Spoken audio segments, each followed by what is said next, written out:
Le deuxième point de la communication du président de la République a porté sur la réduction du prix du passeport biométrique ordinaire. Fidèle à son engagement pris en 2019 afin de soulager nos compatriotes du poids financier lié à l'acquisition du passeport ordinaire biométrique, le président de la République avait alors décidé d'en réduire le coût à l'équivalent en francs congolais de 99 dollars américains.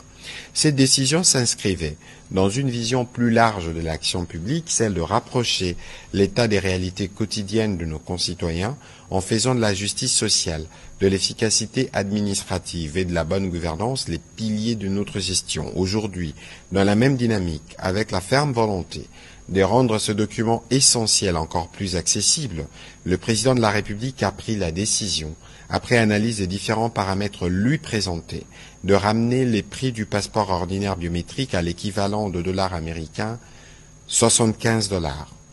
Cette mesure, à forte portée symbolique et sociale, vise à garantir à chaque citoyen et chaque citoyenne un droit fondamental, celui de pouvoir s'identifier et circuler librement sans que des conditions financières n'en constituent un frein.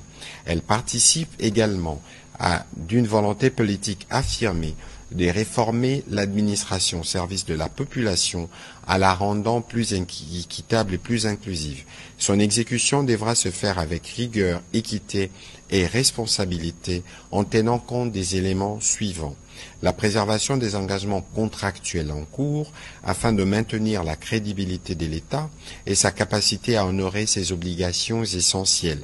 La sauvegarde de la paix sociale en évitant toute démarche brusque ou précipitée susceptible d'affecter les agents impliqués dans la chaîne de production et des délivrances de passeports dont le rôle reste crucial. À cet effet, il a instruit la ministre d'État, ministre des Affaires étrangères, à engager sans délai une concertation approfondie avec le ministre d'État, ministre du Budget et celui des Finances. Par ailleurs, il est attendu que la ministre d'État en charge des Affaires étrangères soumet dans les meilleurs délais au gouvernement un calendrier clair et détaillé de mise en œuvre, comportant notamment la date précise du lancement officiel du nouveau passeport ordinaire biométrique avec la nouvelle tarification.